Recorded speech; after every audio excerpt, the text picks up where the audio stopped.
Hello बच्चों। आज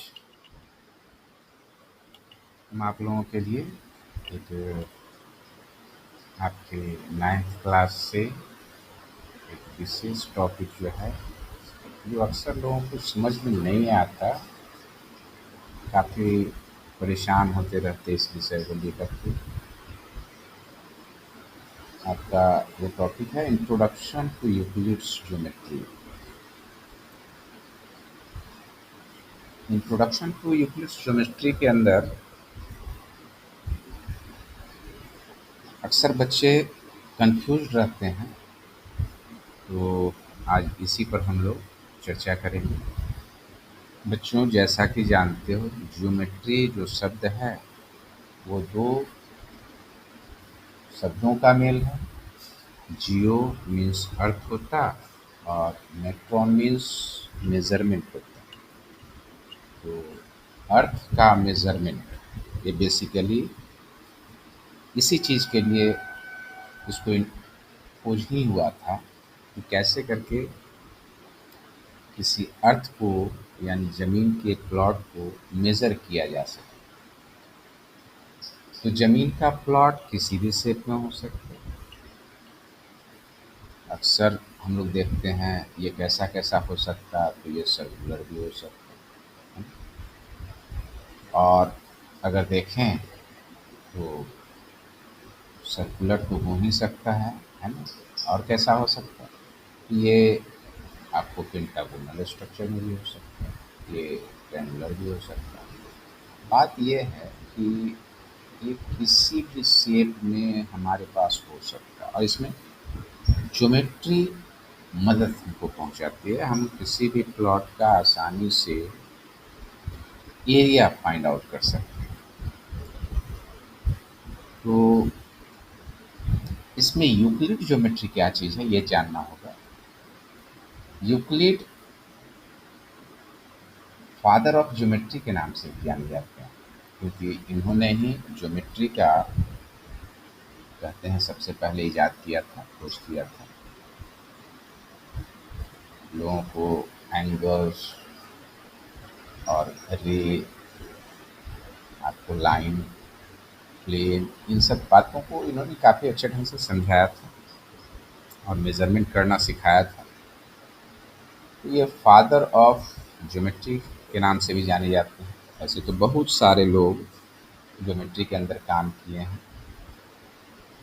else आप 10th क्लास में जब ज्योमेट्री पढ़ोगे, सिमिलर ट्रायंगल के बारे में, वहाँ पर आप देखोगे कि पहला जो हमारा थ्योरम आएगा वो थेल्स थ्योरम ही आएगा। तो खैर छोड़ो, अभी उतनी दूर नहीं जाना है, लेकिन हाँ, पीछे हम लोग पाइथागोरस के बारे में ज़रूर पढ़े हैं। पाइथागोरस के बारे में तुम जानते भी हो। तो पाइथागोरस भी एक अच्छे जानकार थे ज्योमेट्री के। चलो बच्चों, तो अब हम लोग ज्योमेट्री के बारे में जाने, यूक्लिड्स ज्योमेट्री के बारे में। लेकिन एक ज्योमेट्री अक्सर और हम लोगों के साथ, मतलब 9th क्लास में हमको पढ़ना होता है, वो है आपको कोऑर्डिनेट ज्योमेट्री। दोनों में डिफरेंस क्या है? तो coordinate geometry algebra based geometry है। इसमें अलजेब्रा की मदद लेते हुए हम किसी चीज़ को मेज़र करते हैं, और यूक्लिड ज्योमेट्री में हम सिर्फ और सिर्फ लाइन एंड एंगल्स से डिफरेंट शेप बनाकर और उसका पर्टिकुलर हम एरिया फाइंड आउट कर पाते हैं उस शेप को बनाकर। और उसके बाद कई थ्योरम वगैरह को यूज करते हुए हम उसका एरिया निकाल पाते। चलो बच्चों, यहाँ पर सबसे पहले हमको देखना क्या है, तो ज्योमेट्री के अंदर, जो यूक्लिड ज्योमेट्री के अंदर सबसे इम्पॉर्टेंट विषय होता है, जो अक्सर ये शब्द आते रहते हैं, पहला शब्द है तुम्हारा, वो है एक्सियोम्स। एक्सियोम्स क्या चीज़ है, इसको देखो पहले। एक्सियोम्स जो तुम्हारा शब्द है, वो वास्तविक में इसकी हिंदी अगर जानना चाहो तो एक्सियोम्स मीन्स होता है स्वयं सिद्ध। स्वयं सिद्ध किसको कहते हैं? जो अपने आप में ही प्रूव्ड है, इसमें किसी के तर्क की ज़रूरत नहीं, कोई लॉजिक की ज़रूरत नहीं है। इसमें जो स्टेटमेंट आता है वो बिल्कुल फैक्ट होता है। इसमें कुछ भी बोलने की ज़रूरत नहीं है। जैसे अगर कहीं पर उनको लिखा हुआ है कि भाई ए जो है वो ग्रेटर देन बी है, और फिर नीचे लिखा हुआ है कि बी जो है वो ग्रेटर देन सी है। तो तुम खुद ही कोई बोलता है अगर कि ए जो है वो ग्रेटर देन सी है, तो तुम क्या कहोगे? आप बिल्कुल सही हो, है ना? तो ऐसे अगर कुछ स्टेटमेंट आ रहे हैं जो दिखता है कि भाई इसको कोई प्रूफ की ज़रूरत तो नहीं है, तो इसको हम डायरेक्ट क्या बोलेंगे? इसको हम बोलेंगे कि ये एक्सियोम्स है। बट थ्योरम क्या चीज़ है? तो थ्योरम हमारा क्या कहेंगे, तो एक ऐसा स्टेटमेंट है थ्योरम जिसको प्रूफ की ज़रूरत पड़ेगी। अब यहाँ देखो, एटम सॉरी एक्सियोम्स जो तुम देखे, तो एक्सियोम्स में हम कह रहे हैं कि ये यूनिवर्सल ट्रूथ या फैक्ट के साथ चलता है। बट थ्योरम, तो थ्योरम एक ऐसा स्टेटमेंट जिसको एक्सियोम्स की मदद से या फिर पहले से कोई प्रूफ थ्योरम है, तो इनकी मदद से, दोनों की मदद से अगर किसी स्टेटमेंट को प्रूफ किया जा रहा है, तो उस स्टेटमेंट को, उस प्रोपोजिशन को हम क्या नाम देंगे? तो उसको हम कहेंगे कि ये एक थ्योरम है ना? तो यहाँ पर बात उठती है कि एक्सियोम्स क्या है? तो एक्सियोम्स एक फैक्ट है, एक ऐसा स्टेटमेंट जो फैक्ट पर आधारित है। और थ्योरम क्या है? कि ये भी फैक्ट है, बट इसमें ज़रूरत किस चीज़ की है? इसको प्रूफ करने की ऑलवेज ज़रूरत होती है। चलो, तो अब नेक्स्ट टॉपिक पर हम लोग पहुँचते हैं। तो अगला टॉपिक है some basic concept in geometry. कुछ ऐसे कॉन्सेप्ट हैं, बेसिक कॉन्सेप्ट ज्योमेट्री के, जो अगर हम जान लेते हैं तो ज्योमेट्री मेरे लिए बहुत ही आसान हो जाता है। बच्चों, सबसे पहले जान लो कि पॉइंट क्या चीज़ है? तो पॉइंट हम कहते हैं, जैसे जो भी ज्योमेट्रिकल फिगर है, तो ज्योमेट्रिकल फिगर अक्सर होता कैसा है, पहले ये देख लें। जैसे मान लो कि कोई ज्योमेट्रिकल फिगर हम यहाँ पर दिखाते हैं तुमको। जैसे मान लो कि एक ट्रायंगुलर हमारा क्या है?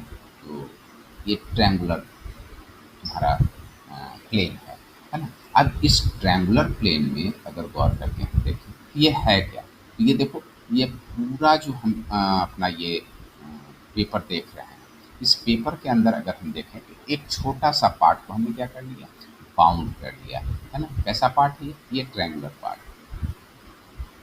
अब इस ट्रायंगुलर पार्ट जो जो ये बाउंड किए हुए है, इसके एरिया में से छोटा सा एरिया ये क्या कर लिया? बाउंड कर लिया, है ना? तो यहाँ पर अब गौर करने वाली बात है कि ये क्या बाउंड किया भाई, क्या छेद लिया है, ये क्या घेर लिया है?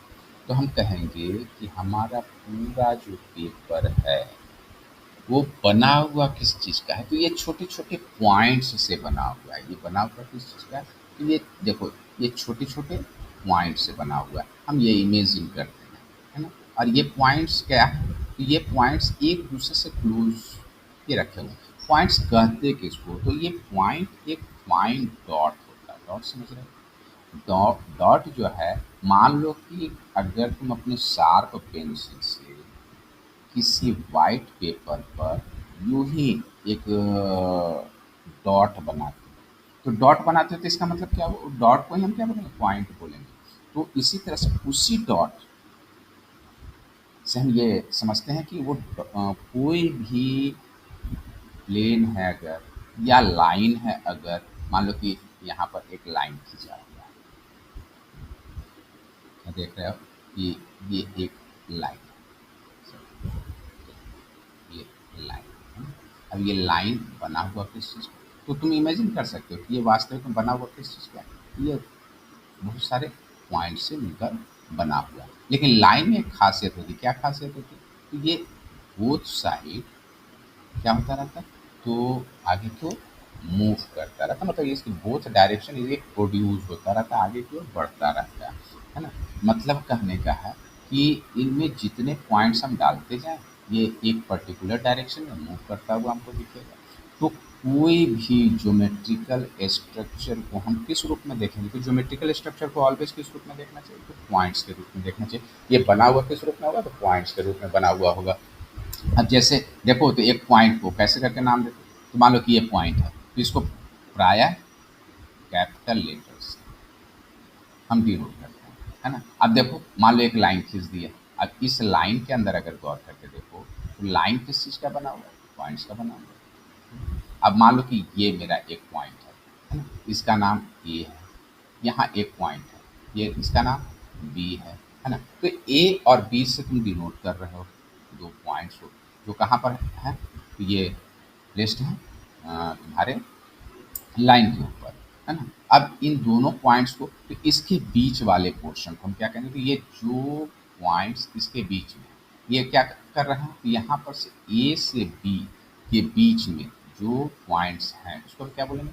तो ये होल लाइन का ये क्या बन रहा है? एक सेगमेंट बन रहा है। मतलब ए बी क्या है? मेरा एक सेगमेंट है। किसका सेगमेंट है? तो सेगमेंट मीन्स क्या होता है? सेगमेंट मीन्स होता है टुकड़ा, है ना? तो ये पूरे लाइन का एक टुकड़ा है हमारा, कौन? ए बी, है ना? तो यहाँ पर हम देख रहे हैं कि पॉइंट बड़ा इंपॉर्टेंट चीज़ है हम। और लाइन जो है, लाइन किसको करें? तो लाइन भी वास्तविक में क्या है? तो सेट ऑफ पॉइंट्स है placed close to one another, है ना? लीनियर। अगर लाइन से हम किसी ढेर सारे पॉइंट्स को अरेंज करना शुरू करेंगे, एक दूसरे से क्लोजली रखना शुरू करेंगे, तो क्या बन जाएगा? एक लाइन बन जाएगा, है ना? उसी तरह से कहो कि क्या करते? तो कोई अगर एरिया बॉन्डेड है कुछ लाइन की मदद से, है ना? कुछ मतलब ये कैसा हो सकता है? तो मान लो कि क्वाड्रिलेटरल है। क्वाड्रिलेटरल कैसा होगा? क्वाड्रिलेटरल के अंदर हम जान रहे हैं, क्वाड्रिलेटरल जो मेरा बना हुआ होगा, ये बाउंडेड होगा कितना? तो फोर्स साइड से ये क्या होगा? बाउंड हो जाएगा, है ना? तो चार तरफ से ये बाउंड हो गया, तो ये कहला रहा है क्या? तो क्वाड्रिलेटरल कहला रहा है ना? और उसी तरह से तुम देखो, तो अगर ट्रायंगुलर पार्ट को देख रहे हो, तो ट्रायंगल मतलब तीन तरफ से ये क्या है? घिरा हुआ है ना? अब जहाँ जहाँ पर ये लाइन सेगमेंट मिल रहा है, उसको हम क्या बोल रहे हैं? वर्टिसेस बोल रहे हैं, है ना? ये सब पॉइंट क्या कहला रहे हैं? वर्टिसेस कहला रहे हैं। ये तुम्हारा क्या है? ए तुम्हारा एक, बी दूसरा वर्टेक्स, सी तीसरा, डी हमारा चौथा वर्टेक्स है ना? तो इस तरह से कई लाइन सेगमेंट, मतलब यहाँ पर देख रहे हो चार लाइन सेगमेंट मिलकर के क्या बना रहे हैं? एक प्लेन को क्या कर रहा है? घेरने का काम कर रहा है ना? और ये प्लेन घेरने का मतलब क्या है? कि ये बहुत सारे पॉइंट्स को क्या कर लिया? अपने अंदर रख लिया है ना? तो यहाँ पर अब गौर करने वाली बात है कि जो पॉइंट्स को ये अपने अंदर रखा है ना? तो क्या होगा? वो बॉन्डेड रीजन कहलाएंगे, है ना? और वो कैसा बॉन्डेड रीजन है? वो तुम्हारा क्वाड्रिलेटरल, है ना? टाइप का बॉन्डेड रीजन है ना? जो चार तरफ से क्या है? तो घिरा हुआ है। चलो, अब बात करते हैं इंटरसेक्टिंग लाइन किसको कहते हैं, है ना? तो मान लो कि दो लाइन अगर खींचे, ये इस तरह से दो लाइन को रखे हुए हैं हमारे पास। मान लो ये एक लाइन है ना? और यहाँ क्या देख रहे हो तुम? कैसे देख लो इसको? ये तुम्हारे मान लो कि एक लाइन है,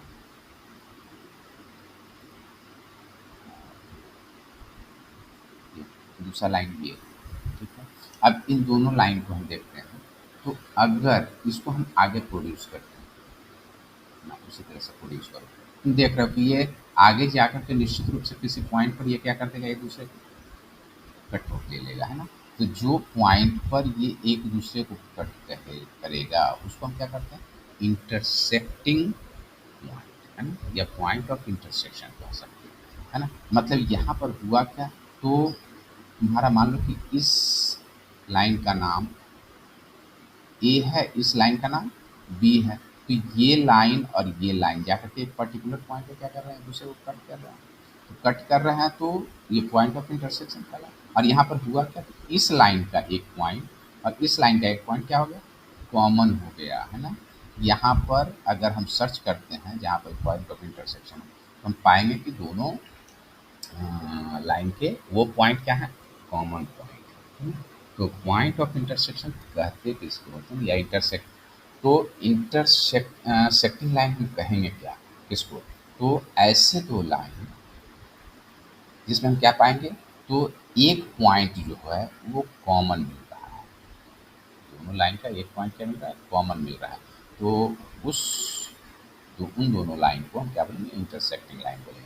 लेकिन पैरेलल लाइंस किसको कहोगे, तो पैरेलल लाइंस का पहचान ये होता कि कभी भी ये एक दूसरे को कहीं पर भी कट नहीं लेंगे, है ना। ये मतलब इंटरसेक्शन का होगा ही नहीं, ये कहीं कोई इंटरसेक्ट इसको नहीं करेंगे। तो अगर पॉइंट ऑफ इंटरसेक्शन नहीं दिख रहा है तो हम कहेंगे कि ये आगे कितना भी इनको ले जाओ, ये कभी भी एक दूसरे को टच नहीं करेंगे, मीट नहीं करेंगे एक दूसरे से।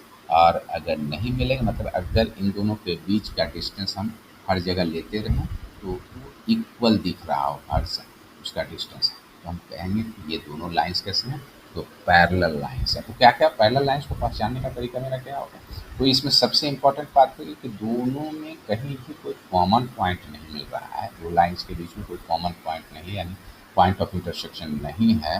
दूसरी चीज़ क्या देख रहे हैं कि इन दोनों के बीच डिस्टेंस हमेशा क्या बना हुआ है, तो इक्वल बना हुआ है। तो हम कहेंगे कि ये क्या है, तो ये पैरेलल लाइंस है ना। अच्छा नेक्स्ट देखो, कोलिनियर पॉइंट्स किसको कहोगे, तो मान लो कि 3 या 3 से अधिक पॉइंट्स तुमको दिख रहे हैं। मान लो एक पॉइंट ये है, एक पॉइंट ये है।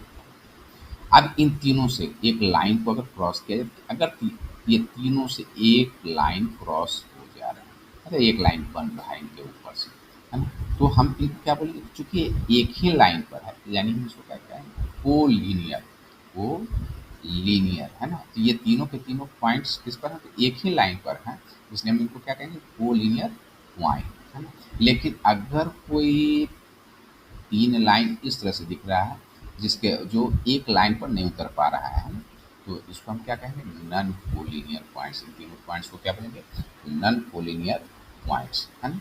अच्छा अब कंकरेंट लाइन किसको कहोगे, तो कंकरेंट लाइन हम कहते हैं, मान लो कि एक पॉइंट है, ऐसे 3 या 3 से अधिक क्या कर रहे हैं, हमारे लाइन क्रॉस कर रहे हैं, है ना।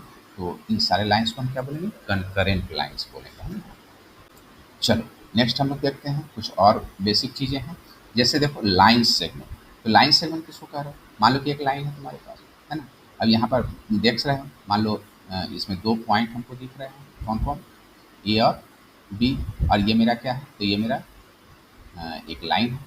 तो लाइन है तो ए और बी, ये जो डिस्टेंस देख पा रहे हो, है ना। तो ए बी जो मेरा हुआ वो क्या हुआ, एक लाइन से, है ना।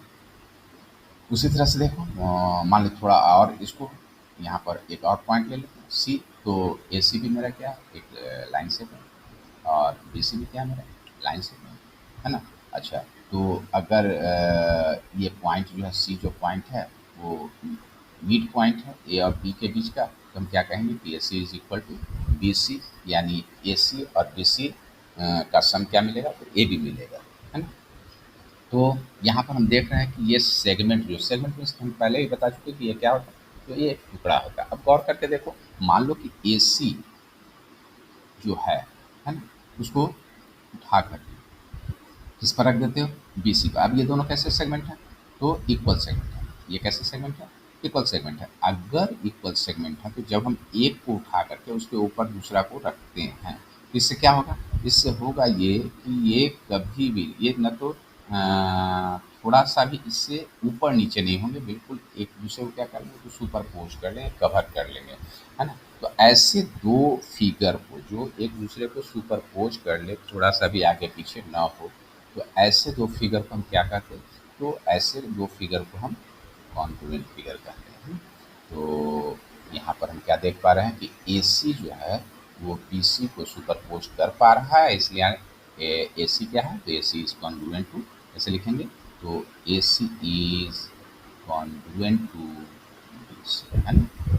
चलो नेक्स्ट हमारे पास है रे किसको कहेंगे, तो यहाँ पर गौर करके देखो, ये वाला जो पॉइंट है सी, अब ये किस तरफ प्रोड्यूस हो रहा है, तो सी बी के तरफ, है ना। तो यहाँ पर सी बी क्या है, तो सी बी एक रे है ना, जिसका ये वाला पॉइंट जो है वो फिक्स है, और ये क्या कर रहा है, ये आगे की ओर प्रोड्यूस कर रहा है ना, तो ये क्या बन गया, एक रे बन गया है ना। उसी तरह से इस तरफ देखो तो तुम्हारा ए हो गया ये वाला पॉइंट, है ना। तो ये ए सी जो है, ये जो ए सी देख पा रहे हो तुम, है ना, ये किसको, तो ये भी क्या दिखा रहा है, एक रे को दिखा रहा है। और यहाँ पर सी जो पॉइंट है वो बी सी और ए सी का क्या है, कॉमन पॉइंट है, इसलिए हम क्या कह सकते हैं कि ए सी इज रे, है ना, that is opposite to B C, है ना, मतलब दोनों का डायरेक्शन क्या है, तो एक दूसरे से अपोजिट है ना।